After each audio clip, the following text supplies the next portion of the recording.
تو جب اذان ہوتی ہے تو کلمہ گو کو فوری یاد آ جاتا ہے کہ یہ سنت بلالی ادا ہو رہی ہے۔ تو سیدنا بلال حبشی رضی اللہ تعالیٰ ہمارے جو ہے وہ قلب و ذہن میں ان کی جو قدر عزت اور ان سے ایک محبت کا ہمارا رشتہ ہے، کیوں نہ ہو، جس شخصیت کا ہر سانس جو تھا اس سے محبت رسول کی خوشبو آتی تھی، جس شخص کے زبان سے جو الفاظ نکلتے تھے وہ محبت رسول میں ہوتے تھے، جس کی نگاہ جو ہے وہ ہر وقت دیدار مصطفیٰ صلی اللہ علیہ وسلم کرتی رہتی تھی اور دید میں بھی اس کو حسرت دید رہتی تھی۔ اس لیے جب ایک دفعہ ان کا اپنی اہلیہ سے کسی بات پہ شکر رنجی ہوئی تو آپ صلی اللہ علیہ وسلم ان کے گھر تشریف لے گئے۔ آپ نے ان کی اہلیہ سے کہا بلال کو ناراض نہ کرنا، اس کو ناراض کیا اللہ ناراض ہو جائے گا۔ یہ اللہ کے اتنے محبوب تھے۔ سید عالمین صلی اللہ علیہ وسلم جب وصال پاک سے پہلے آپ کی طبیعت علیل ہوئی تو بلال حبشی اذان دے کے حضور کی خدمت میں گئے تو آپ صلی اللہ علیہ وسلم فرمایا بلال آج تو تم نے لاجواب اور کمال اذان دی ہے، تو آج تو وہ جو ہے مجھے اس قدر راحت ہوئی ہے تمہاری اذان سن کے۔ تو یہ جو محبت رسول کی لئے دل نوازی بلال کے سینے سے نکلتی تھی نا، اس کا کوئی جواب نہیں۔ رسول اللہ صلی اللہ علیہ وسلم کے وصال پاک سے 2 روز پہلے حضور صلی اللہ علیہ وسلم کو بہت زیادہ نکاہت تھی، تو سیدنا بلال حبشی کا شانہ پاک سے آپ صلی اللہ علیہ وسلم کو سہارا دے کر آپ صلی اللہ علیہ وسلم نے ان کے کندھوں پہ اپنا دست اقدس رکھا ہوا تھا، تو ساتھ سہارا دے کے چل رہے تھے۔ تو حضور صلی اللہ علیہ وسلم کو وہ واقعہ یاد کرایا کہ بلال جب تم آئے تھے میرے پاس پہلے دن اسلام قبول کرنے کے لیے، تو بلال جو تھے وہ بہت زخمی اور بہت نحیف حالت میں تھے، تو رسول اللہ صلی اللہ علیہ وسلم نے ان کو سہارا دیا تھا۔ تو آج تم مجھے سہارا دے رہے ہو۔ تو سیدنا بلال حبشی نے عرض کیا کہ یا رسول اللہ صلی اللہ علیہ وسلم یہ 22 برس پہلے کی بات ہے۔ تو آپ صلی اللہ علیہ وسلم نے ارشاد فرمایا بلال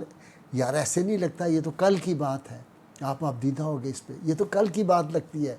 کہ کل تم میرے پاس آئے تھے۔ تو سیدنا بلال حبشی رضی اللہ تعالیٰ عنہ جب حضور صلی اللہ علیہ وسلم کے یہ ایسے عاشق تھے، جب بہت زیادہ آپ کی طبیعت میں نکاہت ہوئی نا، تو انہوں نے دیکھا کہ حضور صلی اللہ علیہ وسلم تو آج آ نہیں سکے مسجد نبوی شریف میں، اور آپ کی حالت دیکھی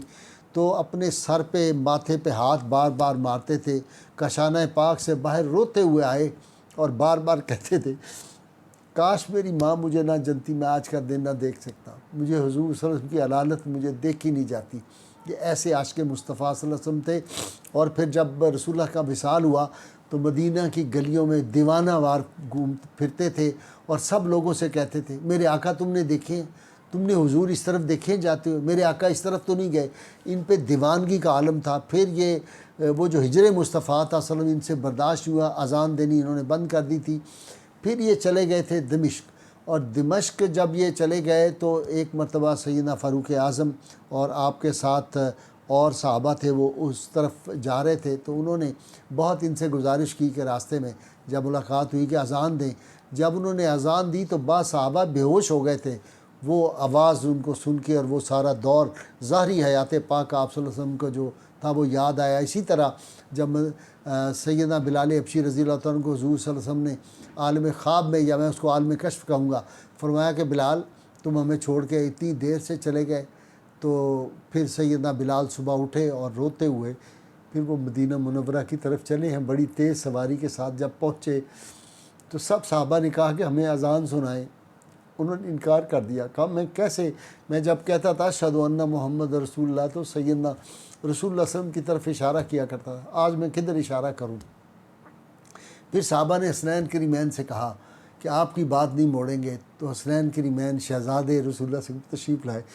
انہوں نے آ کے ریکویسٹ کی۔ بلال حبشی نے جب اذان شروع کی مسجد نبی میں تو مدینہ کے بچے عورتیں چھتوں پہ چڑھ گئے، اور ایسی آواز سریلی تھی، سب نے رونا شروع کر دیا، اور اس قدر وہ گریہ لوگوں پہ طاری ہوا، اور وہ دور ان کو لگا کہ حضور صلی اللہ علیہ وسلم اپنی ظاہری حیات میں جیسے تھے وہی پھر آج تشریف لے آئے ہیں بلال حبشی کی یہ اذان۔ تو یہ وہ ہستی پاک ہے، اسی لیے علامہ اقبال جو تھے وہ بلال کو جب یاد کرتے تھے تو وہ کہتے تھے اذانیں تو اب ہم بھی دیتے ہیں، لیکن علامہ نے کہا رہ گئی رسم اذاں روح بلالی نہ رہی، اور فلسفہ رہ گیا تلقین غزالی نہ رہی۔